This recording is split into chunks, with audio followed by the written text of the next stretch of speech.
everybody, it's Neenah. Welcome to day one of my holiday card series for 2018. I'm so excited. Let's get started. Today I'm playing with some Spellbinder products. I have two stamp sets here, Christmas Sentiments as well as Holly Bells. I'm also going to be using two color inks for my cards today as well as some pretty cardstock. So let's go ahead and get started. I'm so happy to be offering this series again to you guys this year. This is my third year doing it, and I have more and more fun every year. So for this card, I'm going to be using two very similar colors. Now this, I believe, is the AUDREY blue cardstock, and now I'm coming in with the AUDREY blue ink. Now what's so great about doing ink blending on colored cardstock is you don't have to use as much ink. In this way, your colors are always going to match, and in my case, I want this to be really soft, as this is, to me, is not a traditional Christmas color, but I love using blues along with teals as long as with pink for my holiday cards, and I don't normally just keep them to the traditional colors of just reds and greens. So as you can see, I'm just going around the edge of this cardstock because I do want to leave the center of this lighter than the edges. Now again, you could do this on white cardstock. It's just going to take you a little bit longer to apply your color. Now since I have most of this color down and I have just that very soft gradient color in the middle, as you can see, I have a nice little halo. It's very subtle, but it's there. I want to go ahead and stamp a sentiment. I'm going to do some heat embossing today. So I have my anti-static tool, and I'm going to make sure to tap that all over this piece of cardstock, as I don't want any of my embossing powder to really stick. Next, I'm coming in with my Tonic Studios platform, and I'm flipping that over to the rubber side. Since I'm using rubber stamps today, I need to make sure that I flip that lid over to the correct size. Now I'm going to use the Season's Greeting sentiment, and I love, love, love the fonts in this stamp set. And I love the size of the sentiments. They're really nice and bold, and it will work well on making quick and easy holiday cards. For my heat embossing today, I'm going to use Ink on 3 Juicy Ink, and I'll tap that right down on that rubber stamp. Now, I don't use a lot of rubber stamps. I usually use clear stamps, but I am super excited to have some more in my collection, as they really are easy to work with, and I feel like I don't have to press as hard as I might have to do on some of my acrylic stamps. Now, I do already have the image on there, but I just want to make sure before I pull this away from my platform that I have it stamped correctly. Now, I have not used this platform very often, so I just want to make sure I have a good impression. Now, since that's done, I can go ahead and take my platform out of the way, and I can go ahead and start heat embossing this.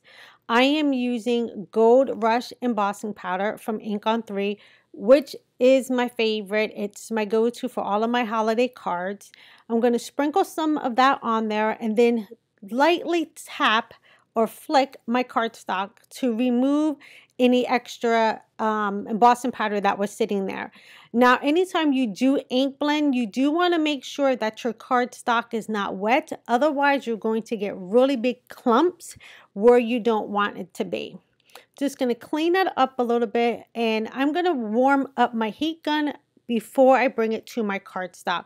I like to do that because then it allows me to heat set my embossing powder quicker, and it does not blow the embossing powder around. So as you can tell, this is the magic when all of the embossing powder melts.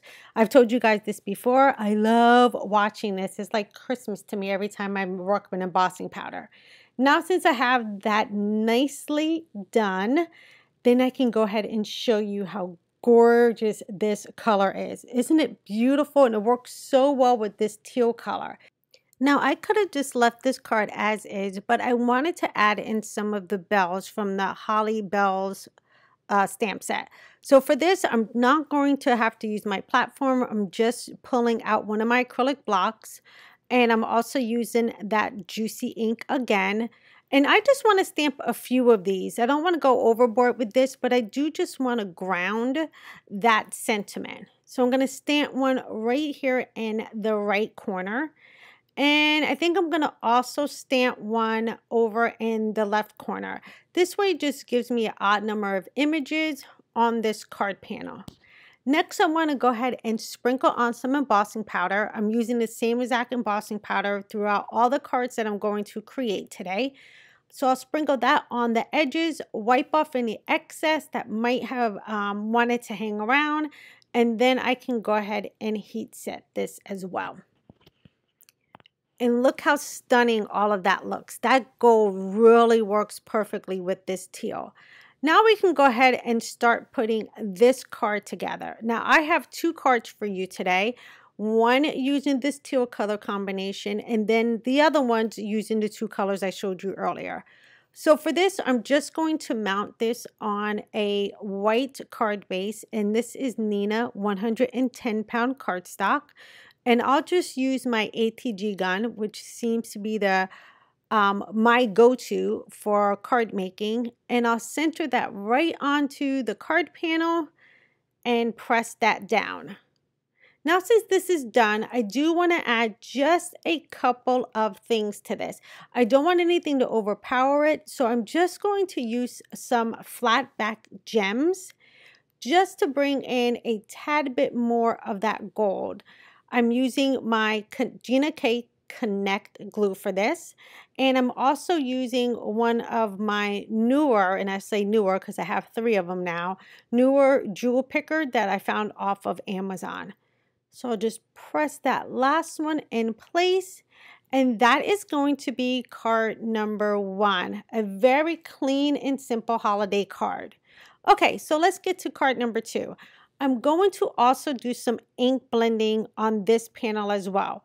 So this is, I believe, lipstick red or red hot cardstock, as well as the My Favorite Things red hot ink. Again, I'm doing the same exact thing, just coming in around the corners, darkening up that card panel. Now that red was a little bit too light for me, so I'm going to come in and bring in a darker red. I just want to darken those corners up a tad bit more, and this is what's so great about using colored cardstock. If you have multiple colors of red, multiple colors of blue, you can easily overlap them to deepen up that cardstock color. So again, I'm leaving the center part of this card panel lighter than the rest of the card. And again, that's just going to give me a little bit of a focal point in the middle of this card panel. All right, now since I have that done, I'm going to bring back in my platform and stamp out another sentiment. This time I'm going to use the Merry Christmas sentiment from that Christmas sentiment stamp set from Spellbinders, and I'll place that right in the center. And this is a good way you can really see how I have that halo effect right here on this cardstock. You can really tell that it's a little bit darker around the edges than it is in the center. Again, I'm using that juicy ink from Ink on 3, and I'll go ahead and stamp this down. Now I know I don't have to stamp this twice. That I just do that because I just want to make sure before I pull this out of my platform that I do have a crisp image. Now, if you can do this on one try, go ahead and just do it on one try. I just have a tendency to double stamp just so I make sure that I have everything in place before I ever bring in any kind of embossing powder. Now, since I have that done, I'm going to bring back in that same gold embossing powder and do the same thing I did to the last card. I'm just going to pour some of that embossing powder right over that Merry Christmas, which is such a beautiful font. And then I'll go ahead and heat set this as well. Again, I'm coming from the front and the back side of that card panel just to make sure that it melts evenly. And now I have this beautiful Merry Christmas around the, well, in the center rather of this card panel. Now I'm going to do something a little bit different with this one, and I'm going to bring in that green cardstock and the holly leaves. Now for this one, I'm just going to stamp out these holly leaves on the green cardstock, but I'm not going to worry about coloring this or anything because the cardstock is automatically going to give me the color that I want. So I'm tapping on that juicy ink again, and I'll just stamp out a few of these. I don't want too many because these holly leaves are rather big, and I don't want them to take over the card, but I do want them to be a nice little accent on the card panel. So I'll press this down, leaving myself enough space that I can then bring in the die cuts. But look how beautiful that already looks without even having anything done. So these hollies will leave such a beautiful watermark on a card panel as well.